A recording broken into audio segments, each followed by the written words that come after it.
and joins us tonight. Hey, Pedro, thanks for coming on. How do you interpret this? I know it's only a few days ago, but what do you make of it? Well, Tucker, Latinos are not a monolith. Cubans in Florida don't think and vote the same way as Mexicans in California. What we can say is Republicans improved in some places, but Democrats seem to still maintain a holdover majority Latino support across the country. But these people are persuadable. They can be moved.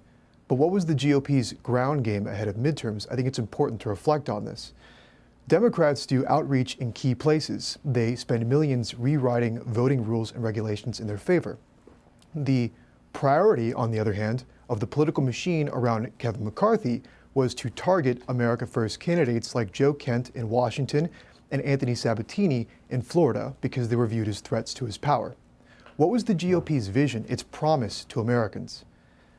Kevin McCarthy said entitlement reform, in other words, cuts to Social Security and Medicare, would be a top GOP priority after midterms. And also, of course, getting another $50 billion for Ukraine by January.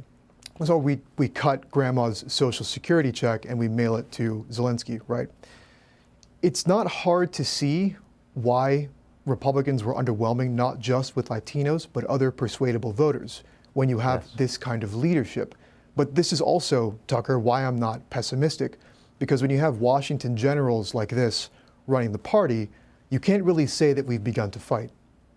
Well, I think that's exactly right. So if you were going to make this is a long conversation. I hope we come back for another hour. But if you could distill the message that works, not just to Latino voters, but just to working class voters, what would it be?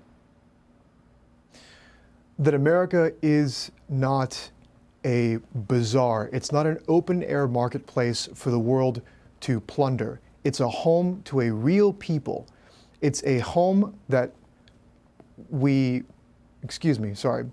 it's a home to a real flesh and blood people. And that means that we have an obligation to keep our communities safe. We have an obligation to secure our border. We have an obligation to not just post memes about how Biden and the Democrats have failed on crime, but to actually do something, propose solutions instead of just adopting the Democratic Party's policies on crime and then just reframing them as somehow fiscally conservative or America first, which is what the GOP has done historically.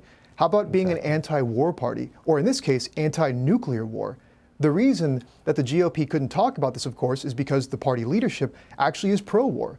But the thing about the war in Ukraine is that you can connect it to everything from the cost of fuel in your car to the rising cost of food on your table. But again, Republicans were frankly cowards and were not willing to take on this issue.